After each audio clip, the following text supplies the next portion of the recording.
prometo de todo corazón que no voy a tomar mucho, al contrario, casi estaba tentado de llamar a mi hermano Francisco para que trajera palabra. Hay momentos en la vida de uno como ministro donde también uno quisiera llegar a la iglesia y sentarse a escuchar una palabra. Pero yo sé que conforme pasará el tiempo serán más y más las personas. Les digo de nuevo, les anuncio que los martes, ya comenzamos este martes a estudiar a fondo la Confesión de Westminster. Por favor, los que pueden llegar los martes, les hacemos una invitación. Mañana a las 6 estaremos aquí orando también, ¿verdad? Entonces, a los que tienen el día mañana temprano libre, no tienen que trabajar o trabajan tarde, pueden pasar por este lugar. Estaremos aquí de las 6 de la mañana hasta las 8 de la mañana orando y suplicando al Señor por la iglesia. Entonces eso es, una vez más, por favor, si tiene ese tiempo, venga. Vaya conmigo entonces a la palabra del Señor y vamos voy a quedarme en el punto 2 otra vez, voy a quedarme allí, no voy a proseguir adelante. Los jóvenes están aquí con nosotros, entonces los jóvenes por favor pongan mucha atención. Estaba pensando que mi esposa me tradujera, pero el problema es que a veces se alarga mucho la prédica y también se pierde el hilo. Entonces, solo póngame atención. De por sí cuando Imer predicó hace 2 viernes, se predicó en español y yo creo que todos lo entendieron. Entonces, jóvenes, pónganme atención. No piense que porque no fue para allá es una noche perdida para ustedes. Jóvenes, escúchenme mucho, ¿verdad? Entonces es una prédica para todos, para todos. Dile que está a tu lado, si tienes menos de 100 años, dile, esta prédica es para ti. Entonces, ¿hay alguien aquí que no le aplica esta prédica? No creo, ¿verdad? Todos aquí estamos a menos de 100 años. Qué lindo sería cuando el día tengamos en la iglesia a alguien más de 100 años, cuando dicen al Señor. Yo le pido a Dios eso, ¿verdad? Que tengamos varios centenarios. Vaya conmigo al libro de Génesis capítulo 12 y leemos en el versículo 1 de la siguiente manera. Capítulo 12, versículo 1 del libro de Génesis. Si tú quieres agarrar tu Biblia en inglés, joven, puedes agarrar tu Biblia en inglés, pero pon mucha atención. Dice, y el Señor dijo a Abraham, vete de tu tierra y de entre tus parientes y de la casa de tu padre a la tierra que yo te mostraré. Nos detenemos allí. Les dije a ustedes que si pudiéramos ver el hebreo, lo veríamos expresado de la siguiente manera. Vete, tú, vete, ¿verdad? Leja, que significa vete, tú, es decir, un mandamiento con fuerza, es un imperativo, no es una sugerencia, no es Abraham, por favor, si quieres, si puedes, sal de tu tierra, sal de tu nación, sal de la casa de tu papá. La demanda es clara, es inflexible y nos dice el Señor, bueno, le dice a Abraham, Abraham, si tú quieres ver mi promesa cumplida en tu vida, ¿verdad? Si tú quieres ver mi promesa cumplida y realizada en tu vida, tienes que salir de tu tierra y de la casa de tu padre. Vimos el domingo pasado, el viernes pasado, vimos que esto para nosotros como cristianos habla mucho porque Abraham es un modelo de la fe y los que estamos en Cristo Jesús somos un tipo de Abraham que también nosotros tenemos que tener nuestra propia salida de Ur de los Caldeos. Usted y yo, de alguna medida, como Abraham, Dios nos está pidiendo que salgamos de Ur de los Caldeos. Y lo que vimos que eso en primera instancia significa que tenemos que salir de nuestra vieja manera de vivir la vida. Que eso es lo que significa para el cristiano en primer sentido, no es dejar tu nación, no es dejar tu ciudad, no es que Dios te está diciendo vete de Spring Valley o vete de la iglesia Donai, sino que en el primer sentido, cuando habla o cuando el Señor nos dice a nosotros vete tú, vete, lo que está diciendo es que nosotros tenemos que salir de nuestra vieja y viciada manera de vivir la vida. Que ahora que estamos en Cristo y ahora que Cristo va a comenzar a operar en nuestras vidas sus promesas. ¿Cuántos quieren las promesas de Jesús en sus vidas? ¿Cuántos quieren ver la promesa de Dios en nuestras vidas? Yo quiero ver la promesa de Dios realizada en mi vida. Yo quiero ver la promesa de Dios realizada en mi relación con mi esposa. Yo quiero ver la promesa de Dios realizada en mis 3 hijos. Yo quiero ver la promesa de Dios realizada en ustedes, mi iglesia. Yo quiero ver un crecimiento. Yo quiero conocer más a Dios. Yo quiero conocerle más a Dios en un año de lo que le conozco ahora. ¿Cuántos dicen amén? Yo quiero ver crecimiento. Yo quiero ver fruto. Y yo sé que también el Padre es lo que está buscando. Entonces, en un primer sentido, si queremos ver la promesa de Dios, y en última instancia, ¿cuántos quieren llegar a Sion? Que es el cielo. Queremos llegar a la Nueva Jerusalén. En última instancia, si queremos todas estas cosas, tenemos que salir, y eso significa, como les digo, salir de nuestra vieja, viciada manera de vivir la vida. Efesios capítulo 2, versículo 17 en adelante, y después más adelante Efesios capítulo 4 dice: ya no anden como los demás gentiles. Ya no anden como los demás gentiles. Otra manera de decirlo es: ya no vivan como los demás gentiles. Porque ustedes han sido injertados a la familia de Dios. Ustedes ya no son, que dice, advenedizos. Ustedes ya no son emigrantes. No, ahora son, ¿qué? Ciudadanos. Patricia, Señor. Ustedes ya no son extranjeros, ahora que son miembros de la familia de Dios. Si ustedes están en Cristo, ustedes son, ¿qué? Miembros de la familia de Dios. Cuando el Señor haga tocar su trompeta y reúna a todos sus santos desde los 4 rincones, y ahí estará Abraham, ahí estará Isaac, ahí estará Jacob, ahí estarán los 12 patriarcas, ahí estarán las grandes mujeres de fe, los grandes hombres de renombre, ahí estarán los apóstoles. ¿Y sabes qué? Ahí estarás también tú y yo. ¿Cuántos alaban al Señor? Y estaremos entre los grandes hombres de la fe. Ahí estará Moisés y ahí estará tu persona. Y dirías: ¿y quién soy yo? Un chapín. Nunca, mis padres antepasados adoraban a estos dioses falsos. Bueno, en Cristo Jesús tú has sido, ¿qué? Injertados a la familia de Dios. Y entonces por eso Efesios dice: ya no anden como los demás gentiles. Ya no anden como las demás personas con su entendimiento entenebrecido, ¿verdad? Sino que la luz de Cristo, ¿qué? Ha resplandecido en nuestras mentes, y ahora podemos ver que lo que Cristo demanda y pide de nosotros. Entonces, salir de Ur de los Caldeos en el primer sentido, en el sentido más básico, significa salir de esa vieja manera de vivir. Y ahora vivimos una nueva vida en Cristo. Ahora vivimos nuevas reglas. Ahora son nuevas las expectativas, ahora son nuevos los valores y las creencias, ahora son nuevos los hábitos. ¿Cuánto dicen al Señor?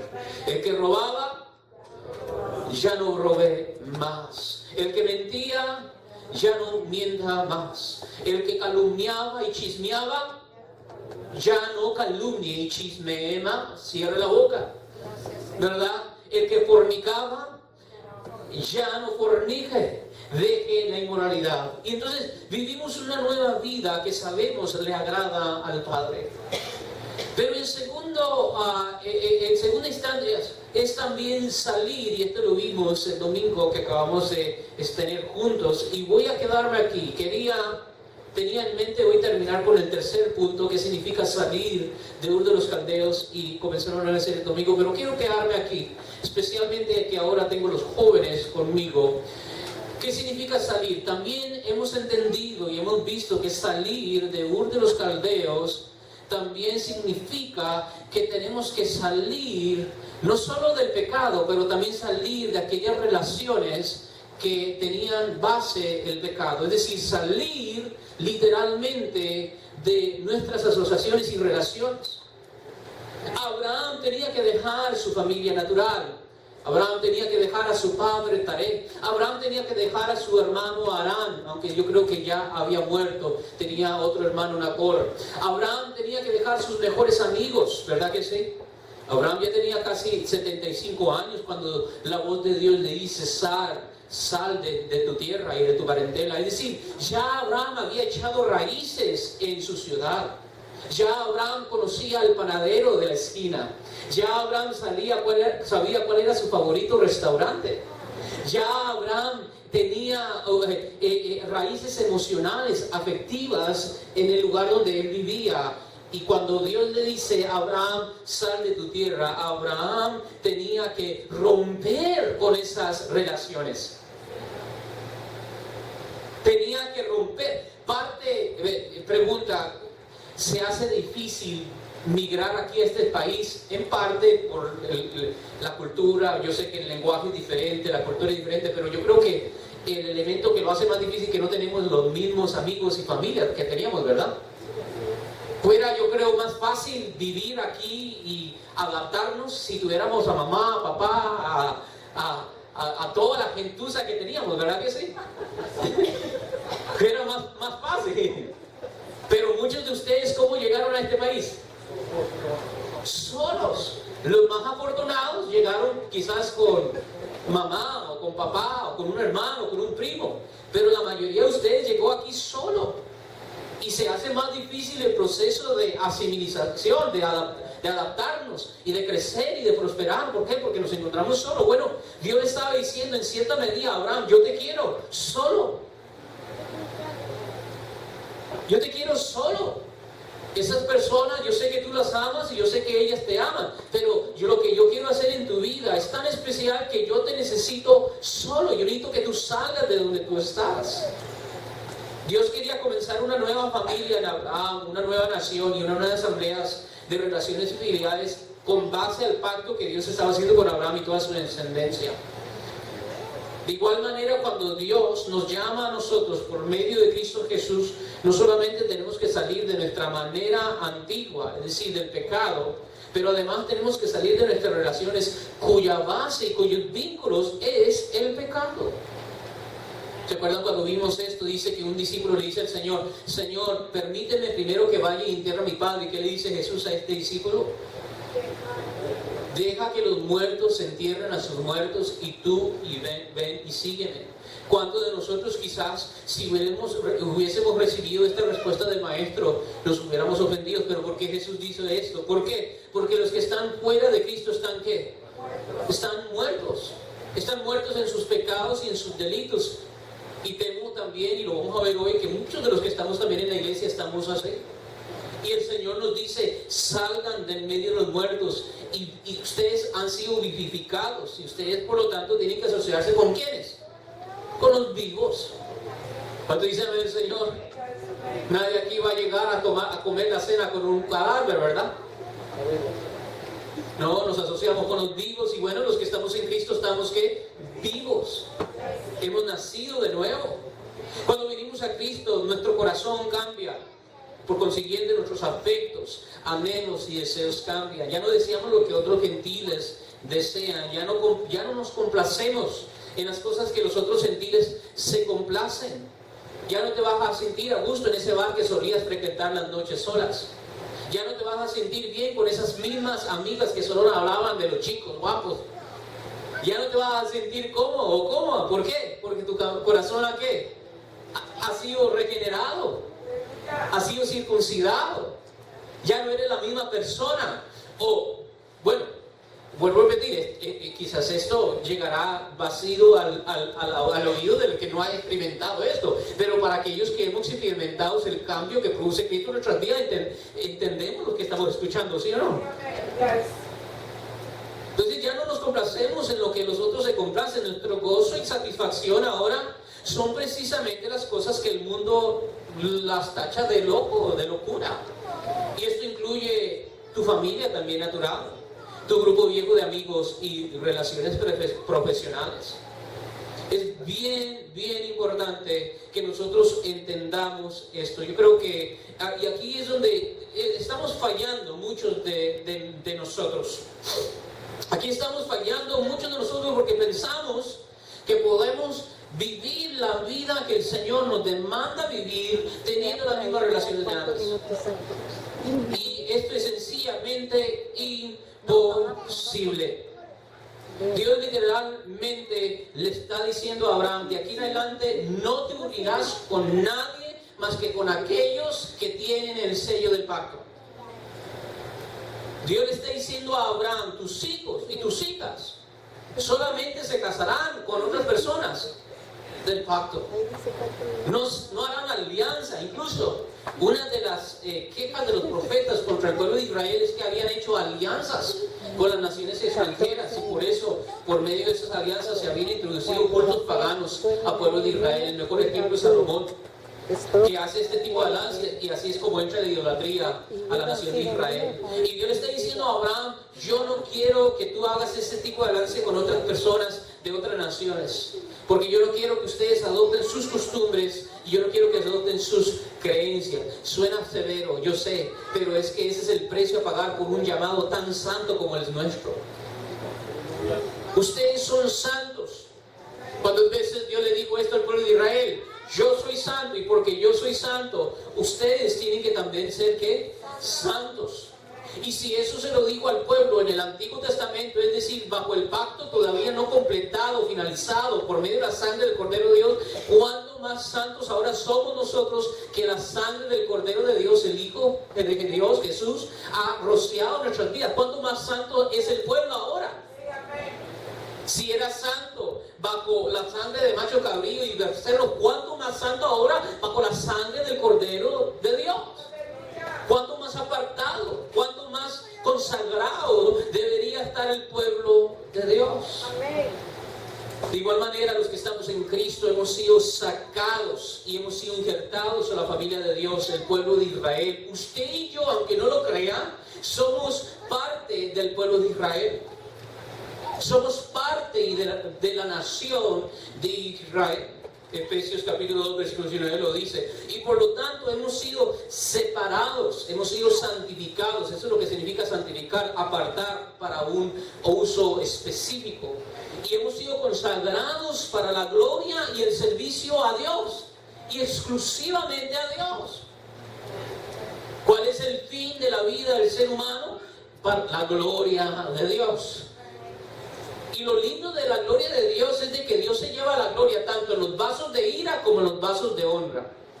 ¿Verdad que sí? Y esto claramente lo deja saber el apóstol Pablo en el libro de Romanos, que el Señor en su soberanía, y esto estamos estudiando los del martes, y los martes vamos a seguir hablando de esto, que el Señor de antemano ha preparado algunos vasos de honra y unos vasos de ira. Los que estamos en Cristo somos ¿qué? Somos instrumentos de ¿qué? De honra y de gloria. Cuando dicen al Señor, por lo tanto, Dios no se glorificará en nuestra perdición, sino en nuestra salvación. Dios no se llevará gloria en nuestra inmundicia, sino en nuestra santificación. Bien importante que nosotros entendamos ese llamamiento santo en nuestras vidas.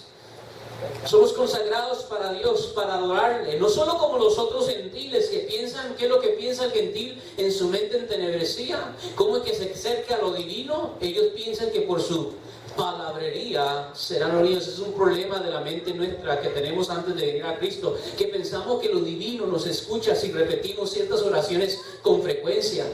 Y entre más duro lo hacemos, más nos deben escuchar. Y por eso es que a veces ni siquiera los predicadores pueden predicar calmadamente, sino que tienen que predicar bien duro, porque ahí es donde Dios nos va a escuchar. No, así no es como trabaja Dios. Así no es como trabaja Dios. Sino que, ¿qué es la verdadera oración? Y aquí es donde quiero detenerme. Yo sé que los jóvenes, algunos van a decir: pero pastor, usted ya suena como un disco duro, porque ya nos lo ha dicho esto 2 o 3 veces. Bueno, se los voy a decir 1000 veces y a las veces que pueda, hasta que Dios me lleve. Porque yo necesito que ustedes entiendan esto. ¿Cuál es nuestra verdadera adoración al Señor? Es bueno alabarle, es bello poder entonar estos cantos y tener el profesionalismo, tener músicos profesionales que sepan tocar instrumentos y puedan armonizar. Es bello poder hacerlo como congregación, pero eso es sencillamente una manifestación de la verdadera adoración. La verdadera adoración es mucho más profunda que eso. ¿Qué es lo que a Dios realmente le agrada? Cuando le adoramos con nuestros cuerpos. Sí, con tu cuerpo.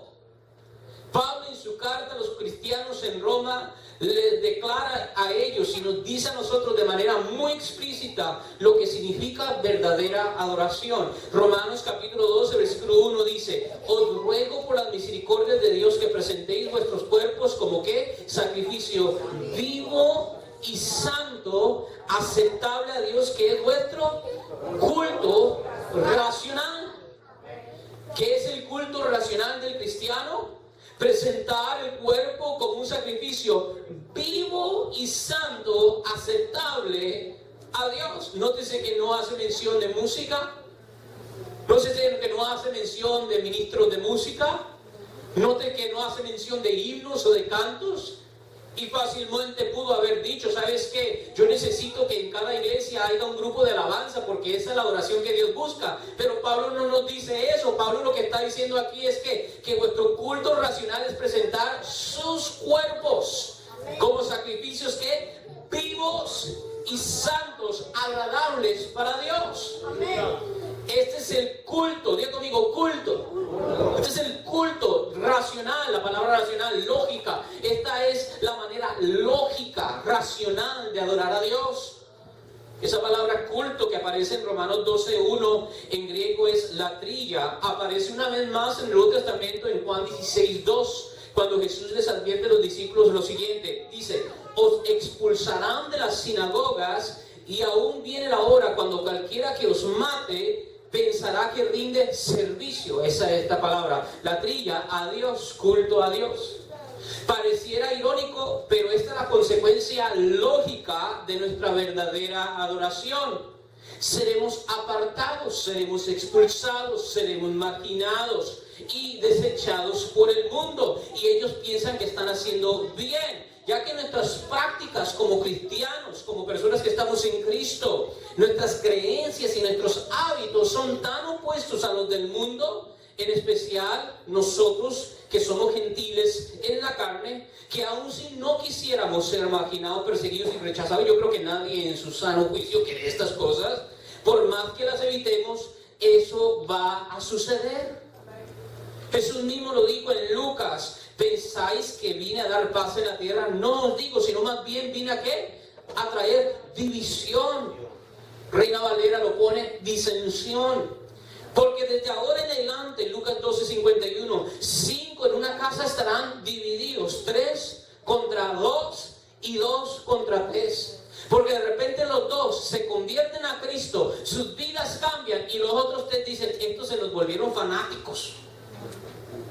Estos ya no quieren venir a las fiestas con nosotros. Estos ya aman más a la iglesia que a la familia.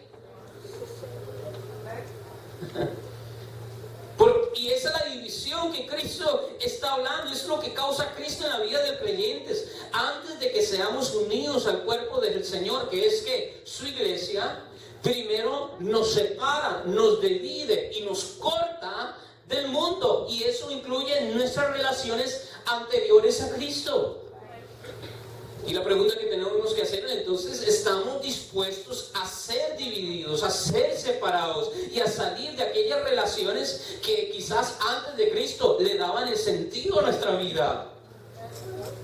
Pero que ahora que Cristo es el fundamento de nuestras vidas, pierden ese sentido, pierden esa prioridad en nuestras vidas.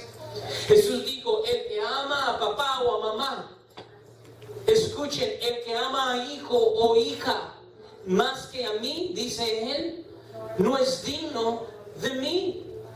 Y temo que muchos de nosotros quizás intelectualmente hemos procesado esta información y decimos, ok, estoy bien, yo amo más al Señor que a mi familia, pero nuestras obras dicen lo opuesto. Nuestras obras dicen lo opuesto, porque le dedicamos tiempo a la familia, le dedicamos tiempo al trabajo, le dedicamos tiempo al gimnasio. Hoy los gimnasios están llenos. Hoy los gimnasios estaban llenos. Yo estaba diciendo al Señor, wow, Señor, realmente tu iglesia es sumamente carnal, porque yo conozco muchos de ustedes, y no solo de ustedes, pero de otras iglesias, que están dispuestos a ir al gimnasio 1 hora, 5 veces al día, pero no me pueden venir ni siquiera una vez a la semana a la iglesia. ¿Quién es más importante? ¿Vuestros cuerpos que los gusanos se van a comer o vuestras almas? ¿Qué debe estar más en forma en usted? ¿El alma, el hombre interior o el hombre exterior? ¿Ustedes creen que la eternidad va a contar las horas de gimnasio?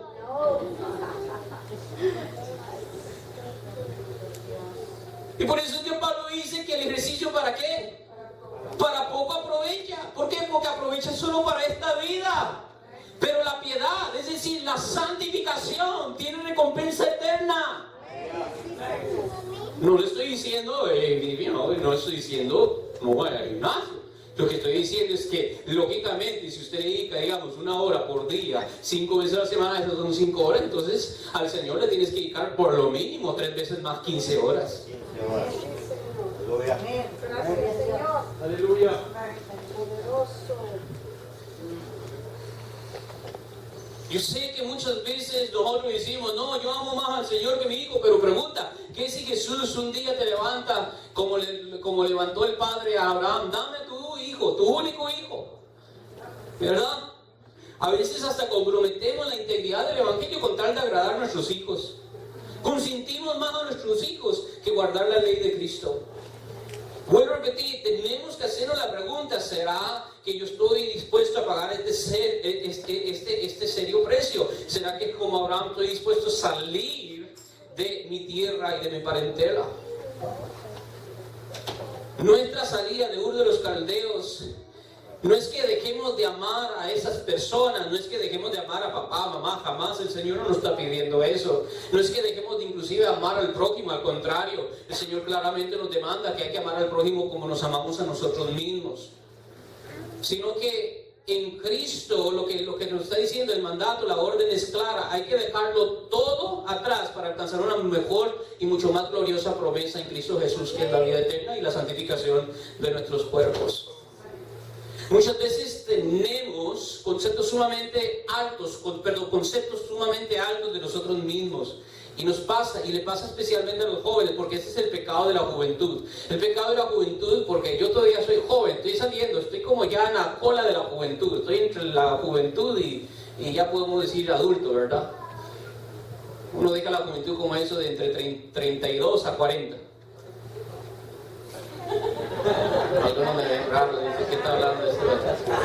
Porque en el servicio, ¿por qué creen que Jesús comenzó su ministerio a los 30? Él no los comenzó a los 16, como yo. ¿Por qué crees que Dios le dice a los sacerdotes, ustedes no pueden funcionar hasta los 30? Hay algo que viene con la edad. Hay algo que solo la edad da. Hay algo que solo la edad puede dar. Y el problema de la juventud es ese orgullo, es esa soberbia de pensar que yo sé mejor. ¿Verdad? De pensar, no, mis padres no saben de lo que están hablando. Es que ellos no crecieron en el mundo que yo crecí. Y yo sé mejor. Y muchas veces nosotros estamos así con Dios y pensamos, y tenemos un muy altísimo concepto de nosotros mismos y pensamos que somos impenetrables, somos inflexibles, que somos nuestra propia persona y por lo tanto nos podemos juntar con las personas que queramos y tener las relaciones que queramos, de por sí no me van a afectar. Las experiencias que tenemos y cultivamos a lo largo de nuestras vidas. Tú puedes decir con tus labios, yo amo a Cristo y tengo una relación muy linda y personal con Él, pero con tus relaciones literales que se ven, con tus hechos y con tu diario vivir, testifican tus obras si realmente conoces a Cristo o no le conoces a Él. Si realmente te deleitas en Cristo o realmente desconoces sus mandamientos y demandas para con tu vida y lo poco que sabes de Él te es gravoso. Es decir, podemos ver los frutos y esto es lo que Jesús nos dijo, por sus frutos los conoceréis. Tenemos que entender que gran parte de nuestro crecimiento espiritual, esto es bien importante, jóvenes y ya también mayores, tenemos que entender que gran parte de nuestro crecimiento espiritual depende íntimamente de las relaciones que tenemos y guardamos a lo largo de nuestras vidas. Es por eso precisamente, y lo dice claramente el libro de Efesios, que es por eso precisamente que Dios, ¿qué ha hecho con su iglesia? Le ha dado ¿qué? Pastores, maestros, profetas, evangelistas, apóstoles. Dice, para la edificación del cuerpo. Es decir, que el Señor le ha regalado a la iglesia este sinnúmero de personas, ancianos también, para que podamos ser entrenados en las cosas del Señor. Y tenemos entonces que entender la importancia de las relaciones que estamos cultivando en nuestras vidas. ¿Quiénes son tus amigos? ¿Quiénes son tus confidants? ¿Verdad? Los confidantes, así se dice, ¿no? Confidentes. ¿Quiénes son aquellos a quien tú les revelas todo? personas que cuando ellos te dan un consejo, tú lo atesoras. Eso habla mucho de tu persona. Y puedes ser un cristiano o una cristiana de 20, 30, muchos más años o solo 2 años, pero si esas relaciones no están en Cristo, no están centradas en Cristo, va a haber un estancamiento en tu vida. Y de hecho, cuidado, puede ser indicación, no estoy diciendo que lo es, pero puede ser indicación que tú no estás en Cristo. 1 Corintios capítulo 15, 33 dice: no os dejéis engañar. Las malas compañías corrompen las buenas costumbres. Pablo dice: no os dejéis que engañar, porque es fácil ser engañado por esta soberbia. Uno mismo se engaña. Uno mismo se dice a sí mismo: no, tranquilo, tú conoces a Cristo, tú aceptaste a Cristo, y tú lees la Biblia en tu casa, y tú oras, y te demás, ¿verdad? No importa, no, el Señor claramente marca las pautas donde debemos de caminar. Y el Señor nos dice: tienes que salir. Tienes que poco a poco, y sabes que ni siquiera es algo deliberado, se los digo por experiencias propias. No es que yo cuando vengo a Cristo, entonces después estoy conscientemente y salgo de esta iglesia y digo, ok, ¿a cuál amigo tengo que llamar y decir, ya no soy tu amigo? No es eso, porque eso es imprudencia. Sino que al contrario, entre más yo me apego a Cristo, más automáticamente me despego del mundo. Y mire, y tú puedes ser el mismo amigable, hasta más amigable, porque cuando somos en Cristo nos hacemos más amigables. Pero hay algo en ti que se llama el Espíritu Santo, que cuando tú estás en medio de ellos dicen, como que tú ya no eres tan agradable. Como que tú ya no eres el mismo. Como que tú ya no eres el parrandero de antes. ¿Qué pasó? Yo lo extraño. Y tú le dices, está muerto. Lo maté, lo crucifiqué con Cristo. Pero algunos de ustedes no. Quieren seguir viviendo en Ur de los Caldeos y también conocer al Dios vivo, de los vivos. No. No sé si me va a entender lo que les estoy diciendo. Esto es otra manifestación, esto es otro síntoma de la pobreza del evangelio que se nos está predicando hoy en día. Nos demanda una falsa santidad. Las mujeres vístanse en agua, no se pongan maquillaje. A los hombres no se emborrachen y no adulteren, y gloria a Dios, nos vamos al cielo.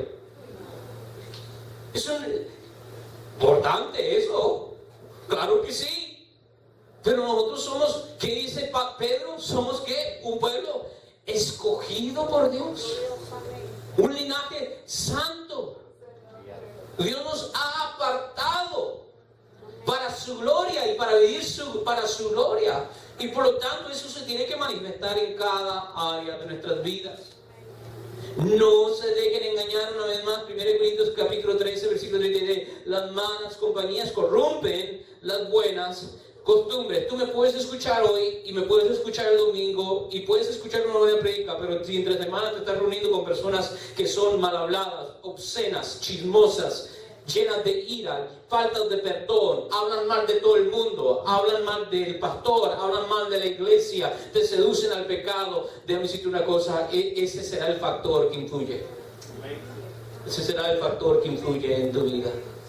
Sed sobrios, dice, como conviene, y dejad de pecar. Dile que está a tu lado, deja de pecar. Dile, deja de pecar.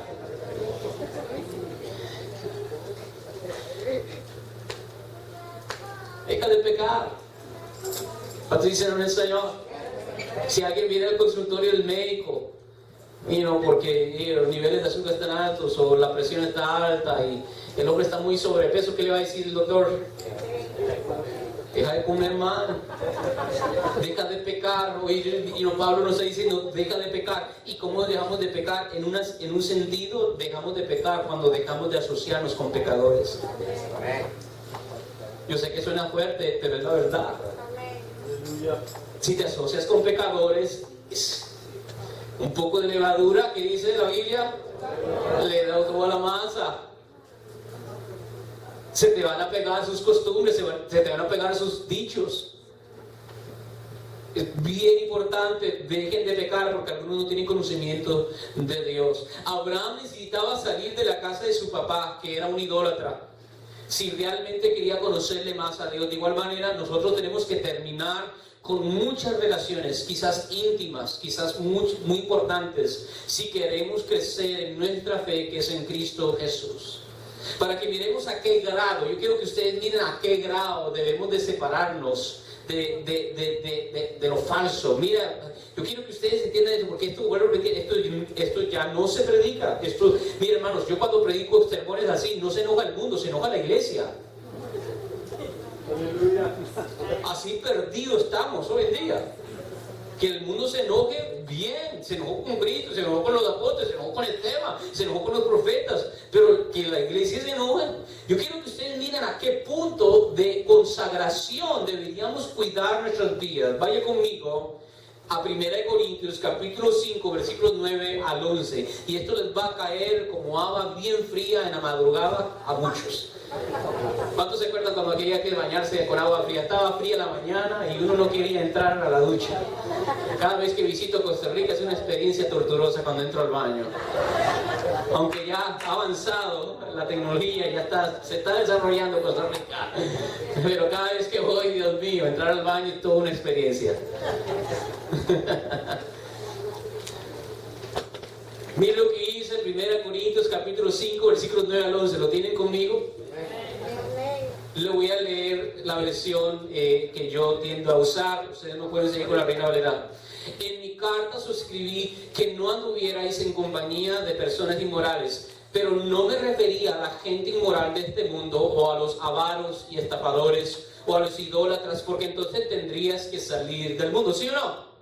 Entonces Pablo, o más que hablar Pablo, es decir, el Señor no quiere que seamos como los menonitas, el Señor no quiere que seamos como los Amish. No nos vamos, porque el dueño del McDonald's que está en el 59, ya no vamos a ir a comer en el McDonald's. No, porque en Express, digamos, o si usted va a comprar en Target o Walmart su ropa o su leche, lo que sea, porque la gente que está allí es inmoral, es avariciosa, y es idólatra, no vamos a ir ahí. No, esto no es lo que está diciendo Pablo, porque entonces necesitaríamos salir del mundo. Pero ¿qué es lo que le estaba diciendo? Sino que en efecto, versículo, vamos a ver, 11, sino que en efecto os escribí que no anduvieras en compañía de ninguno, que llamándose qué, y ese hermano, ¿qué implica? Implica que él está en quién, en Cristo, que él ha sido regenerado y que en él habita ¿qué? El Espíritu Santo, y entonces él tiene comunión con los santos por medio del Espíritu Santo. Dice, además os bien escribí que no juntéis con ninguno que llamándose hermano eres que fornicario, o avaro, o idólatra, maldiciente, o borracho, o ladrón. Con el tal ni aun comáis. Y muchos de los que estamos aquí son nuestras favoritas personas con las que comer. ¿Verdad? Y más bien, vuelvo a repetir, esto es fuerte para mí. Es fuerte, muy fuerte para mí. Ahora le doy gracias a Dios y soy un hombre 1000 veces afortunado, y cuando digo afortunado no lo estoy diciendo por suerte, lo estoy diciendo por mera voluntad de Dios y por la soberanía de Dios. Pero le doy gracias a Dios que Dios me ha dado una mujer que también ama al Señor. Y entonces cada vez que yo me siento a la mesa, yo me estoy sentando ¿con quién? Con una persona que yo sé que ama al Señor. Patrícia el Señor. Pero dice la palabra del Señor que nuestra relación, el comer es un acto íntimo. Para que sí, ¿cómo es que tú te sientes cuando comes enfrente de una persona que no conoces muy bien? ¿Ah? ¿Cómo?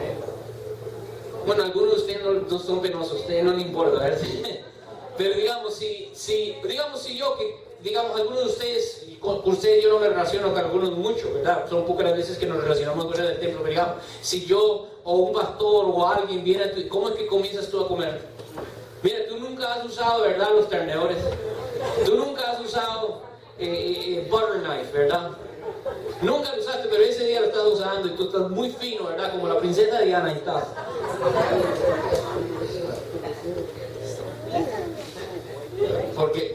Porque el acto de comer es íntimo. Y solo comemos como comemos.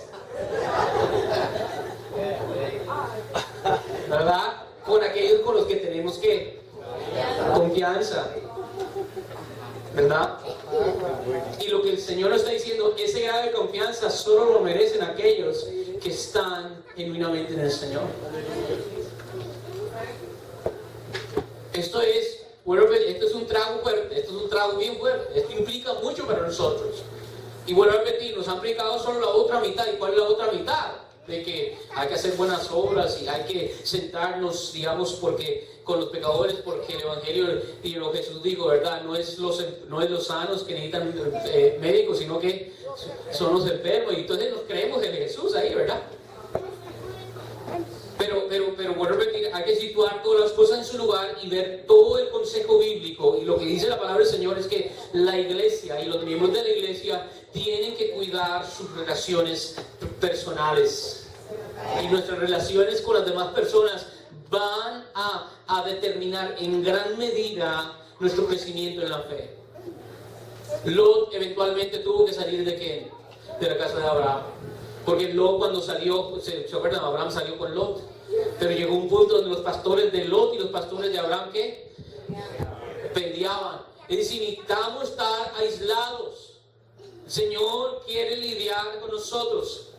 Esto es algo importante, lo siguiente que voy a decir. El Espíritu Santo cela su templo. Vuelvo a repetir esto. El Espíritu Santo cela su templo. Tenemos esta idea que el celo es malo. El celo no es necesariamente malo. El celo más bien es una indicación de posesión. Y es bueno celar lo que genuinamente es ¿qué? Nuestro. Es justo. ¿Bien? Digamos, si el carro es... Te dijo amén muy fuerte allí, ¿verdad? Dios Darío con la que me casé. No, hasta ahora no ha dicho ningún amén.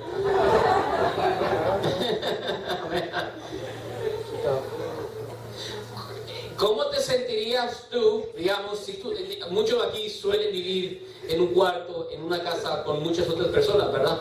¿Cómo te sentirías tú si un día tú te levantas y el que vive en el cuarto ajeno está usando tus calzoncillos y tus medias? Y no te pidió permiso. ¿Cómo te sentirías tú? ¡Oh, qué bien! ¡Qué lindo! ¿Tú qué? ¿Te enojas? ¿Por qué? Porque esas medias y esos calzoncillos son ¿de quién? Tuyos. Y lo mínimo que él debería haber hecho es ¿qué? Pedir permiso. Bueno, la palabra de Dios en Santiago 4 dice que el Espíritu que cela su templo. ¿Y cuál es el templo del Espíritu Santo? El cuerpo. Y entonces cuando alguien que no es el dueño de este cuerpo comienza a usarlo y manosearlo, ¿qué siente el Espíritu? Celo. El Espíritu Santo cela tu cuerpo. Si todavía no has sentido esta urgencia del Espíritu Santo que nos compele a salir de en medio de muchas malas amistades y relaciones inmundas, es porque todavía no hemos sido llenados del Espíritu Santo. Puede ser que en ti, en lugar de dominar el Espíritu, domina aún la carne. Y en lugar de pensar en las cosas espirituales, pones las miras en las cosas terrenales. Pones la mirada en las cosas terrenales. En lugar de desear la santificación de tu vida, todavía como los demás gentiles, porque Jesús lo dijo, como los demás gentiles, las cosas que tú deseas es el oro, la plata, la vestimenta, la comida, el techo. Y estas son las cosas que llenan la agenda tuya diaria. Tú no piensas en la santificación, tú no piensas en la consagración, tú no piensas de que yo necesito llenarme más de Dios y de su conocimiento y crecer en obediencia sino que todos los días tú usas a Dios como básicamente un amuleto que vas a usar para que Dios prospere tu carrera profesional, para que Dios prospere tu carrera académica, para que el Señor te traiga una mejor casa, un mejor carro. Es decir, al final no es yo el que estoy a servicio de Dios, es Dios a servicio mío. Tenemos que entender, esto es importante, bueno, repetir, eso es una reorientación 180 grados, esto es sumamente crítico. Es posicionarnos donde debemos de posicionarnos. Yo soy el esclavo, Él es el Señor. Él es el que emite su voluntad y yo soy el que cumplo su voluntad. Y la voluntad de Dios es mi santificación. Y entonces yo me voy a deleitar ¿en qué? En mi santificación. Porque mi deseo por medio del Espíritu es agradar al Padre. Bien importante, yo quiero ser bien específico porque no quiero dejar nada de especulación. Número uno, nuestros cuerpos, ya conmigo mi cuerpo. Individuales, tu cuerpo le pertenece a Cristo. Dile a tu vecino, mira este cuerpo, dile, mire, esto le pertenece a Cristo. Dile, mira, pon los parámetros, ¿entiendes? Y especialmente si eres joven. Este cuerpo le pertenece ¿a quién? A Cristo. Y tenemos diferentes esferas de autoridad. Entonces, por ejemplo, el cuerpo del hijo en gran medida le pertenece ¿a quién? A los padres, y por eso son los padres que toman las decisiones más importantes de salud y de educación de sus hijos, porque todavía los cuerpos le pertenecen más a los padres que a los mismos niños. A medida que crecemos nos pertenecemos más hasta que llegamos a un punto donde ahora sí somos responsables de nuestros propios cuerpos. Cuando nos casamos, dice el apóstol Pablo, de que nuestro cuerpo ya no nos pertenece a nosotros. Entonces, en un sentido legal, mi cuerpo le pertenece a mi esposa y el cuerpo de mi esposa le pertenece a mi persona. Y yo digo, amén. Pero antes de todas esas asociaciones, antes de todas esas lealtades y esferas de autoridad, nuestro cuerpo como cristiano le pertenece ¿a quién? A Cristo. Más que a tu esposo. Entonces tu esposo no puede violentar eso. Si hay algo que él te está pidiendo que violenta contra eso, no puede hacerlo.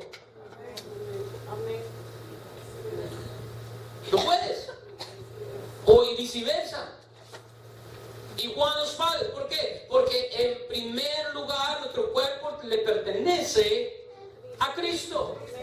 Sadrach, Mesach y Abednego no eran ciudadanos revolucionarios. Ellos no llegaron a Babilonia para socavar el reino de Nabucodonosor y socavar el gobierno, pero ellos entendían que hasta cierto punto yo le debo lealtad y honra al rey, pero sobre el rey yo le debo más a Dios lealtad. Y entonces yo te sirvo hasta este punto, pero si tú me pides que yo me arrodille a una estatua tuya, hasta allí no puedo. Porque este cuerpo le rinde gloria, homenaje solamente ¿a quién? A Dios. Entonces, yo te puedo servir, reina, no puedo hacer muchos sentidos, pero no te puedo adorar, porque mi adoración le pertenece nada más ¿a quién? Al Dios vivo. Y entonces nuestros cuerpos le pertenecen solamente a Cristo. Yo quiero que usted visualice su cuerpo cada día y usted entiende eso. Mi cuerpo le pertenece a Cristo. 1 Corintios 6:15. ¿No sabéis que vuestros cuerpos son miembros de Cristo? 2. Como nuestros cuerpos les pertenecen a Cristo, los miembros de nuestros cuerpos les pertenecen a Cristo. Vuelvo a repetir. Como nuestros cuerpos le pertenecen a Cristo, los miembros de nuestros cuerpos le pertenecen a Cristo. Es decir, mis ojos ¿a quién le pertenecen? A Cristo. Mi boca ¿a quién le pertenece? A Cristo. Mis oídos ¿a quién le pertenece? A Cristo. Entonces, si hay algo que el Señor me dice, no mires qué voy a hacer con mis ojos, no lo voy a mirar. Si el Señor me dice a mí, hay algo que no quiero que tú escuches, ¿qué voy a hacer con mis oídos? No le voy a dar oído. Y el Señor habló de esto, habló de que como el ojo es la lumbrera del cuerpo, habló de que de las manos, de la pureza de las manos, de los ojos. Habló de la pureza de nuestros labios, de que cuando Él dijo no es lo que entra, sino lo que sale de la boca. Él habló de nuestros miembros. Él habló de tu boca, Él habló de tus ojos, Él habló de tus manos. Y Él te está diciendo, si tú quieres ser mío, dame tus ojos, dame tus manos, dame sus oídos. Dios no quiere una alabanza de labios nada más. Dios se enfadó con Israel precisamente por esto y les dijo, Isaías capítulo 1, yo estoy hastiado de vuestras asambleas. Dios le dice al pueblo de Israel, antes de que enviara a los asirios a conquistar el reino del norte, yo estoy hastiado de sus días de reposo, yo estoy hastiado de vuestras fiestas solemnes, porque ustedes me alaban con sus labios, pero sus corazones están en otras cosas. Están en sus negocios, están en sus carreras, están en sus casas, están en sus novias, están en sus novios, están en su pareja, están en su familia, están en esto y lo demás, pero la adoración es genuina. Tenemos que consagrar todo el cuerpo y todos nuestros miembros a la adoración de Cristo. No solo nuestros miembros, sino nuestras mentes le pertenecen a Cristo. Vuelvo a repetir, nuestras mentes le pertenecen a Cristo. ¿Y qué es lo que contiene nuestras mentes? Nuestros pensamientos deben ser de Cristo. Es un gran problema hoy en día que estamos pensando y escuchando muchos mensajes que no son cristianos y por lo tanto lo que abunda muchas veces nuestras mentes y como consecuencia en nuestros labios no es la palabra de Cristo. La palabra del Señor dice que more en nosotros en abundancia la palabra de Jesús. Tenemos que estar saturados de Cristo, de tal manera que nuestra mente vaya siendo lavada. Dice el libro de Efesios, renovados en el espíritu de vuestra mente. ¿Y cómo renovamos? Sencillo, cerrando los oídos a mensajes que no son cristocéntricos. Cerrando nuestros oídos a mensajes que no nos llevan a Cristo.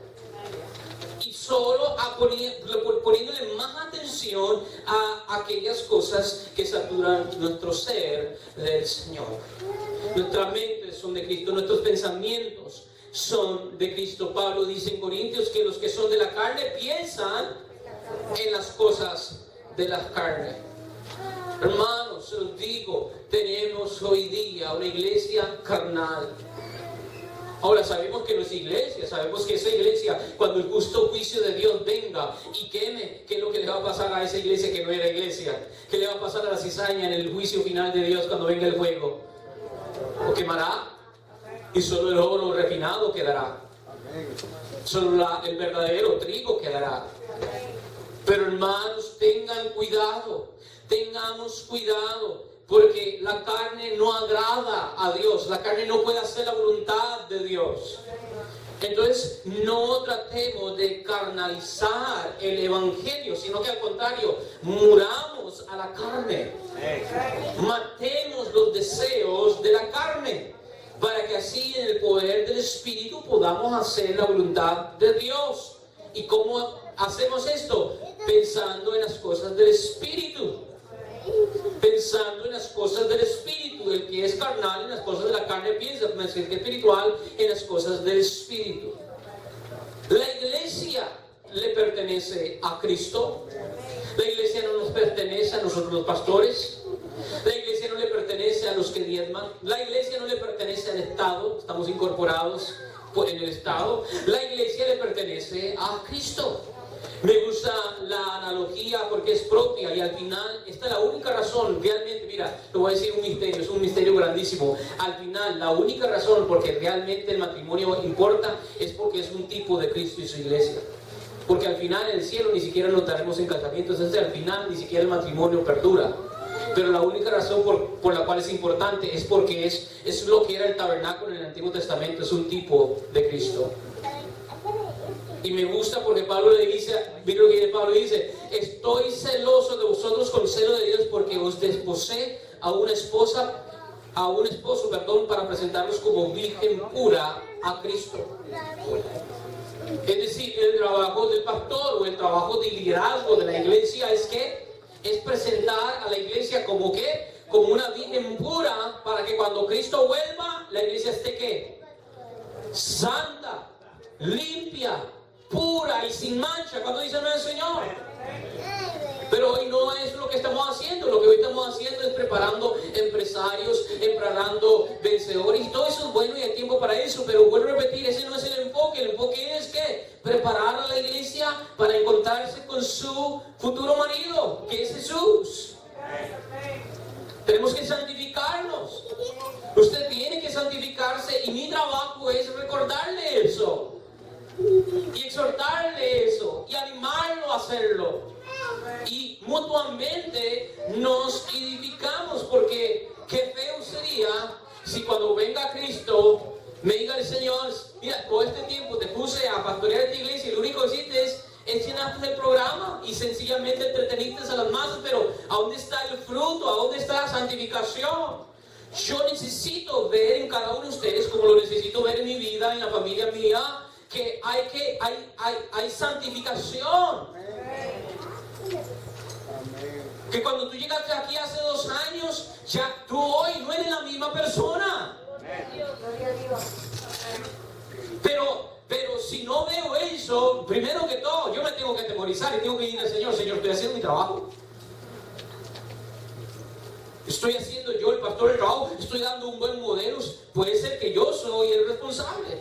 Y después de analizar y de visualizar eso, tengo que después ver la iglesia y el estado de la iglesia. ¿Por qué? Porque ese es el trabajo de los pastores y del liderazgo de la iglesia: preparar la iglesia en la santificación para que cuando Cristo venga estemos pura y sin mancha. Entonces nuestros cuerpos le pertenecen a Cristo, los miembros de nuestro cuerpo le pertenecen a Cristo, nuestra mente le pertenece a Cristo, la iglesia le pertenece a Cristo, la familia nuestra familia le pertenece a Cristo. Con personas que obviamente eran incrédulas. Pablo les dice, y no es Pablo, es el Espíritu, le dice: no se separen. Ahora, quizás hoy en día esto no importa mucho, porque hoy en día nos unimos así como si nada, la verdad. Pero entienda una cosa: cuando tú vives para el Señor, es incómodo para una persona que no está en el Señor. Es incómodo. Es incómodo, es antagónico. Es como que si alguien que solo habla en español y alguien que solo habla en inglés estuvieran viviendo en el mismo techo.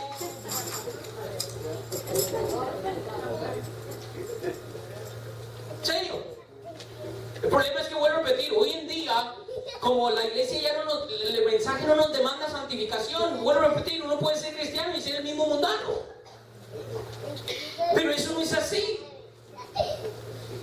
Cuando estamos en Cristo, nuestras vidas cambian. Radicalmente cambia. Y entonces Pablo entiende: uy, esto es un gran problema. ¿Por qué? Porque obviamente esto va a traer conflicto al matrimonio. Y le dice: no se separen, porque por medio de ustedes y vuestra fe y vuestra oración santifican el hogar.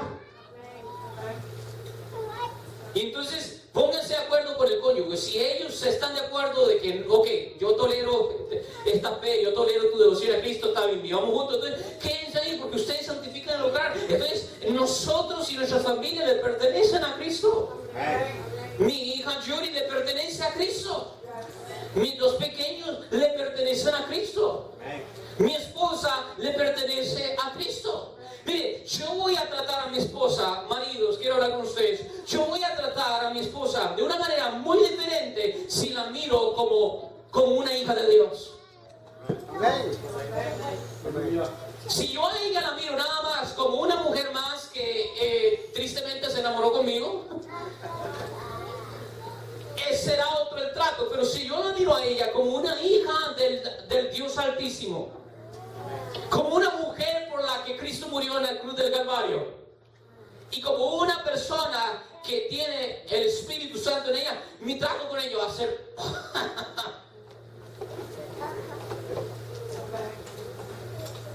no le voy a hablar mal. Amén, hombres. Yo no la voy a ofender. Yo no la voy a menospreciar. Yo no la voy a herir. Yo no le voy a decir infiel. Porque ella le pertenece en última instancia ¿a quién? Entonces, si yo la ofendo a ella, si yo me meto en problemas con ella, realmente me estoy metiendo en problemas ¿con quién?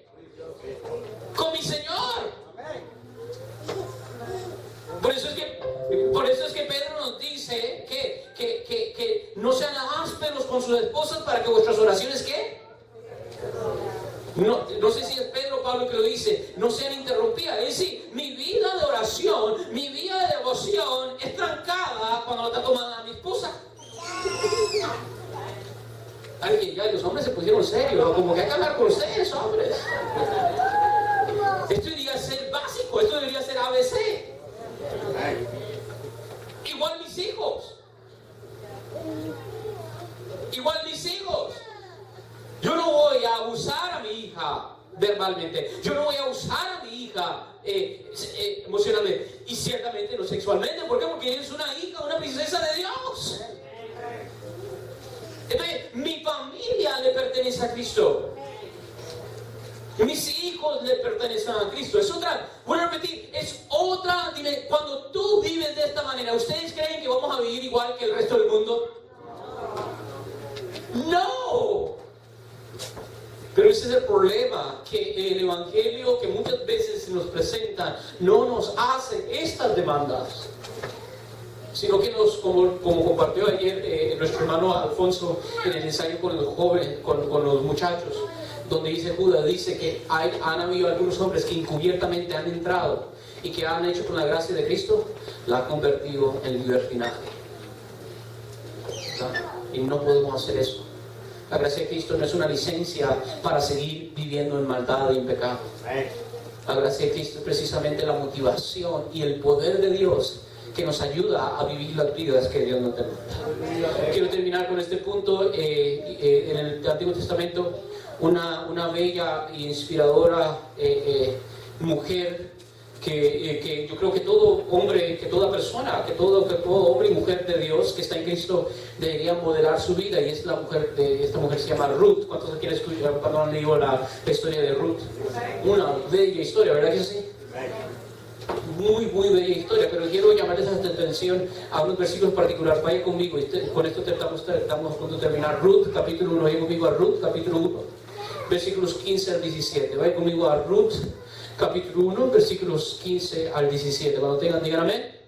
Dice así: entonces Noemí dijo, mira, tu cuñada ha regresado a su pueblo y a sus dioses. Vuelve tras tu cuñada. Pero Ruth dijo, no insistas que te deje o que deje de seguirte, porque a donde tú vayas iré yo, y donde tú mores, moraré. Tu pueblo será mi pueblo y tu Dios será mi Dios. Y el próximo versículo, donde dice, tú murieres, yo moriré yo, y allí seré sepultada. Así me haga el Señor, y aún me añada, y aún peor, si algo excepto la muerte nos separa. Aquellos que quizás no saben lo que está pasando, bueno, es sencillo, y esto todo es simbólico, de esto todo habla de nuestra unión con Cristo. Había una mujer llamada Noemí. Noemí tenía a su esposo Elimelech y tenía 2 hijos. Hubo hambruna en la tierra de Belén, en la tierra de Jerusalén, entonces eso los obligó a tener que migrar a Moab. Moab es una nación pagana. Estando Elimelech junto con su esposa Noemí y sus 2 hijos allí en Moab, sus 2 hijos se casaron con 2 mujeres, ¿se acuerdan? Una se llama Orfa y otra se llama Ruth. Pero al pasar el tiempo, ¿qué pasó con Elimelech, el esposo de Noemí? Se murió. Y pasó más tiempo, ¿qué pasó con el esposo de Orfa? Se murió. Y pasó más tiempo, ¿y qué pasó con el esposo de Ruth? Se murieron todos los varones de la casa, ¿verdad? Y en ese tiempo eso era horroroso. En ese tiempo eso era horroroso. Aún hoy en algunos sectores es horroroso. Entonces estaban estas 3 mujeres básicamente viudas, sin sus maridos. Noemí escucha que en Belén, en Jerusalén, donde antes, porque ella es la única israelita aquí, sus 2 nueras son moabitas. Son moabitas. La cultura de Ruth y de Orfa es que moabita. El lenguaje de ellas es que de Moab. La religión de ellas es que moabita. Los dioses de ellas son que de Moab, ¿verdad? Entonces ella escucha que ya pasó la hambruna y que la economía está bien en su país natal de Israel. Entonces ella decide volver, y Noemí les dice a sus cuñadas, con un corazón triste, quebrantado, destrozada ella, le dice a ella, mire, yo ya soy una mujer anciana, y la costumbre de ese día, en ese tiempo, era de que ella tenía que entonces dar más hijos y se casaban con los siguientes. Esa era la costumbre medio oriental de ese tiempo. Y le dice Noemí a estas 2 mujeres, Mira, mujeres, yo ya estoy vieja, ya para mí ya no hay esperanza de tener marido y tener hijos, y aún si lo tuviera y hoy concibiera, ustedes no van a esperar 15, 16 años, 18 años para casarse con él. Ustedes están jóvenes todavía, ustedes todavía tienen la vida, el resto de su vida, vuelvan a su país y busquen un marido de entre el pueblo de Moab, ¿verdad? Y dice que lloraron las tres. Qué linda historia, ojalá un día hagan un drama de eso. Dice que lloraron amargamente, alzaron su voz. Orpa y Ruth lloró junto con Noemí, porque obviamente ya había un aprecio, ella ya no las miraba como no era, ella las miraba como hijas. ¿Y qué es lo que pasa? Dice que Orpa, la hermana de Ruth, le dio un beso, ¿y qué hizo? Llorando, volvió a Moab, ¿verdad? Volvió a Moab. Es decir, en esa mujer no hubo una verdadera regeneración. Pero Ruth, ¿qué es lo que hizo? Lloró, pero no solo lloró. ¿Qué le dijo a Noemí? Noemí, donde tú vayas, yo voy a ir. Tu pueblo será mi pueblo. Tu Dios será mi Dios. Donde tú mueras, ahí yo voy a morir. ¿Qué es lo que dice Pablo en Romanos? Pues si vivimos, para vivir vivimos. Y si morimos, entonces ya sea que vivamos o muramos, de Él somos. Esto, Ruth, es una analogía de la iglesia. Y tenemos que estar dispuestos a dejar a Moab atrás y poner nuestros ojos en Belén. Y me gusta porque dice que eran de Belén. ¿Y quién nace en Belén?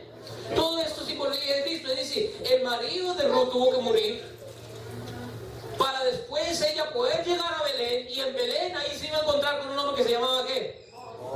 Boaz o Boaz.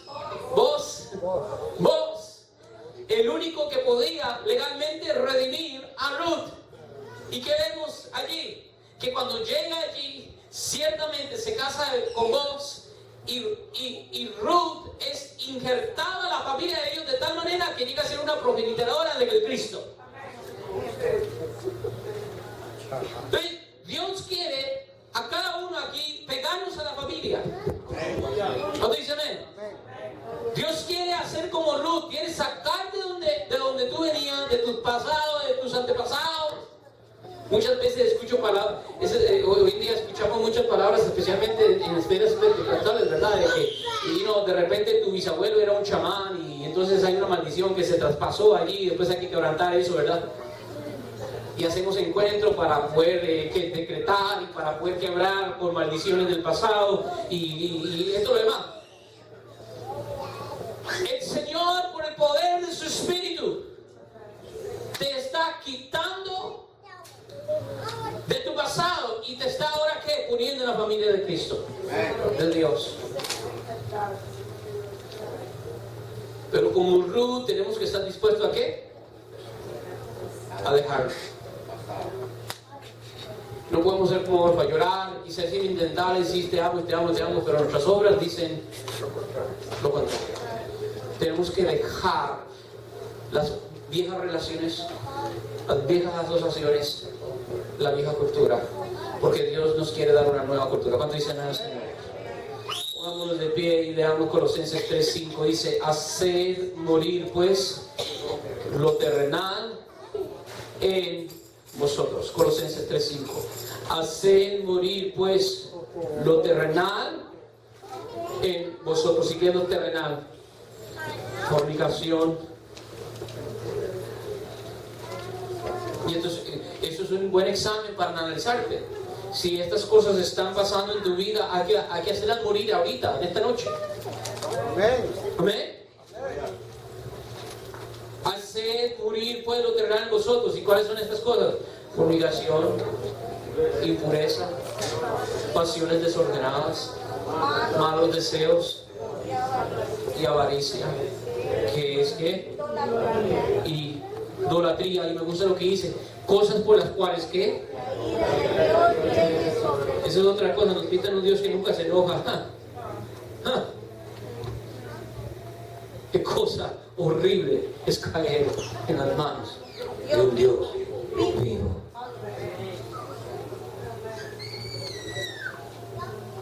¿verdad? Por las cuales que la ira de Dios. Es decir, si estamos en fornicación, si estamos en impureza, si estamos en pasiones desordenadas, en avaricia, en malos deseos, que es idolatría, ¿qué es lo que podemos esperar? La ira de Dios. Pero como leímos en el Salmo 103, Dios es lento para la ira. Y quizás hasta el día de hoy has estado viviendo en esas cosas y el Señor te dice: ha sido mi paciencia, he sido clemente y no te he castigado y no te he dado lo que justamente mereces, y te estoy diciendo: arrepiéntete ahora. Te estoy diciendo, te estoy dando una oportunidad más, te estoy diciendo, te estoy llamando la atención porque te amo. ¿Amén? Y hay que arrepentirnos, y hay que morir a estas cosas. Estas cosas no dominan la iglesia. Estas cosas no dominan mi vida como pastor. ¿Cuánto dicen al Señor? Nos hemos acostumbrado a esto, pero iglesia ya no más. Nos hemos acostumbrado a escuchar de que tal y tal pastor cayó con tal y tal mujer, pero ya no más. ¿Cuánto dicen al Señor? Nos hemos acostumbrado de que los hijos de los ministros ya no son cristianos, pero ya no más. ¿Cuánto dicen al Señor? Nos hemos acostumbrado a escuchar que tal músico y tal adorador dejó a su esposa y ahora está con una mujer mucho más joven, pero ya no más. Porque el Señor nos está llamando, ¿qué? A la santidad. Porque tengo buenas noticias. El esposo, el novio está a las puertas. ¿Cuánto dicen al Señor? Está cerca. Con él.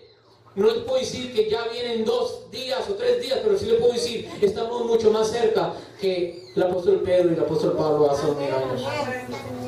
Entonces tenemos que purificarnos, limpiarnos de toda esta inmundicia, y no solo nosotros, pero si estás casado, tu matrimonio y tus hijos, o si eres soltero, con tu soltería, y dale gracias a Dios por ser soltero. ¿Cuántos están solteros? Dale gracias a Dios. Dale gracias a Dios. Tranquilo, tranquila. Al contrario, si vienes del don de continencia, ni pienses. Fíjate así. ¿Cuándo dicen al Señor? Alaba al Señor en cualquier estado que tú estás ahora. Casado, soltero, divorciado, separado. Porque también con ellos Dios trabaja, ¿sí o no? Ah, no trabaja. Y bueno, ¿y qué era la mujer samaritana? 5 maridos has tenido y el que está ahorita no es tuyo. Pero por medio de ella todo el pueblo vino a Cristo. ¿Cuánto dicen amén? Entonces cualquiera que sea tu estado, dale gloria al Señor y santifica tu vida. Sigue escuchando palabra del Señor. Sigue viniendo a la iglesia. Sigue poniendo prédicas en el radio. Sigue santificando y depositando, como estaba hablando con Morena, sigue depositando en el banco celestial. Ser rico no solo ante JP Morgan Chase, ser rico para con Dios. ¿Cuánto dicen al Señor? Para que cuando venga el Dios de la gloria, aleluya, te espere un gran galardón. ¿Cuánto dicen al Señor? Y puedes decir como Pablo: estoy listo, he peleado la buena batalla, me espera la corona de vida. Oramos, Padre Celestial.